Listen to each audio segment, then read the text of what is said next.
నేను మొన్ననే ఒకటి ప్రస్తావించాను. భావోద్వేగాలు సినిమాతో టచ్ అయ్యేదో జరుగుతున్నట్టుంది.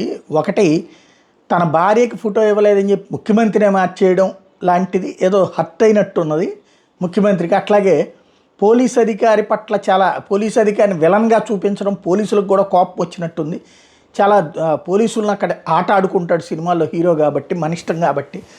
నిజ జీవితంలో పోలీసులకు కోపం వచ్చినట్టుందని ఇవాళ తాజాగా జరుగుతున్న పరిణామాలు అందులో భాగమేనేమో అన్నటువంటిది జస్ట్ ఒక అనుమానం వ్యక్తం చేసి, ఎందుకంటే వాళ్ళ ఏదో చాలా శత్రువుని చూసినట్టు చూస్తున్నారు అల్లు అర్జున్.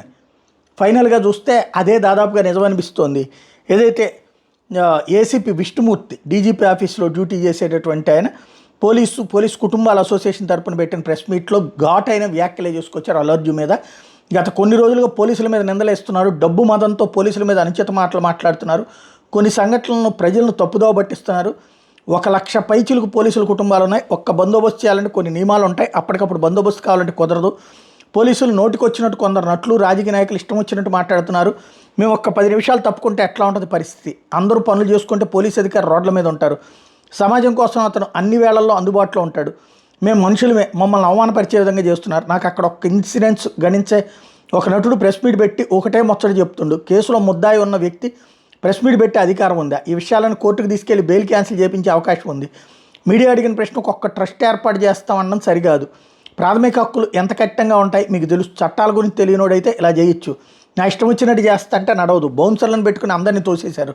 నీ కళ్ళ ముందు 2 కింద పడితే అందులో ఒకరు చనిపోతే ఆగి చూడలేవా? వాళ్ళ ఇంటికి వచ్చే వాళ్ళతో సంతోషంగా గడుపుతున్నారు. పైసలు సంపాదిస్తున్నావు, ఎంజాయ్ చేస్తున్నావు. డే టైం అయితే లా అండ్ ఆర్డర్ ఇష్యూ జరిగేది. మా పోలీసు వాళ్ళు వద్దు అన్నా కూడా వచ్చాడు. సినిమాలో పోలీస్ అధికారిని వ్యంగ్యంగా చూపించారు. బట్ట లేకుండా సీన్స్ ఉంది. ఒక్కొక్క పోలీస్ అధికారిని గుర్తుపట్టదా? అలా చూపించారు. సినిమాలో సెన్సార్ బోర్డు కూడా గమనించాలి. నీకు ఎలాంటి బాధ్యత లేదు కాబట్టి ఇలా వెళ్ళావు. నీలాంటి వాళ్ళు చాలామంది వచ్చారు వెళ్ళారు. ఒక్క పోలీస్ అధికారి కూడా నీ దగ్గరికి రాకుండా చేస్తాం. ఎలా బయటికి వెళ్తావో ఆలోచించుకో. జూబ్లీహిల్స్ లాంటి ప్రాంతాల్లో రూపాయి ఖర్చు లేకుండా ఇళ్ళు ప్రజల ధనంతో కట్టుకున్నారు. మీ ఇష్టం వచ్చినట్టు చేస్తే ఎవరు ఊరుకోరు. మీ సోదర సభ్యులకి ఇచ్చినటువంటి తుపాకులు వాపసు తీసుకున్నారంటే మోహన్ బాబుకి సంబంధించి నువ్వు అనుకుంటున్నావు? నీ అధికారాన్ని ఇంట్లో చూపించుకో. ప్రజా సమస్యలపై చర్చించి అసెంబ్లీలో నీ గురించి మాట్లాడడానికి 1 గంట సమయం వృధా అయింది. పోలీసు అధికారులకు ఓపిక నశిస్తే ఎక్కడ ఏం కట్ చేయాలన్నీ మాకు తెలుసు. దొంగతనం లంగతనం చేసి సినిమాలు చేస్తున్నారు. ఏం నేర్పిస్తున్నారు సమాజానికి? సినిమాలు పంచుకొని నెలకొక్కడు వస్తున్నారు, ప్రజలను ఆకర్షిస్తున్నారు. నిప్పు లాంటి మనిషి సినిమా చూస్తే ఎలా ఉంటుంది? రైతు గురించి చేయండి, దేశ సైనికుల కోసం చేయండి సినిమాలు. ఎవడైనా సరే తోలు తీస్తాను జాగ్రత్త. ఒక గొప్ప సందేశం ఉన్న సినిమాలు తీయండి. ఏ పని చేసినా సమాజం అభివృద్ధి కోసం చేయండి. చనిపోయిన వాళ్ళ గురించి చెప్పడం నీకు రాదు. నువ్వు ఎలా నటుడయ్యో ముందు నటన నేర్చుకో. నువ్వు కామన్ వ్యక్తివి, తీస్మార్క్ ఖాన్ కాదు నువ్వు. నీ నాటకాలు ఇక్కడ నడవు. నీ ఆధార్ కార్డు ఎక్కడుందో మాకే తెలియదు. మా పోలీసు అధికారులపై జాగ్రత్తగా మాట్లాడు, లేకపోతే రీల్స్ కట్ అవుతాయి. ప్రతి ఒక్క పౌరుని బాధ్యత చట్టం గురించి తెలుసుకోవాలి. నీకు రెగ్యులర్ బెయిల్ కూడా రాలేదు. నువ్వు ఇంకా నిందితుడివే. పైసలు పెట్టి ఎంతమందిని కొంటావు? జూబ్లీహిల్స్లో నువ్వు ఉన్నది లీజ్ తీసుకుని ఉన్న స్థలం.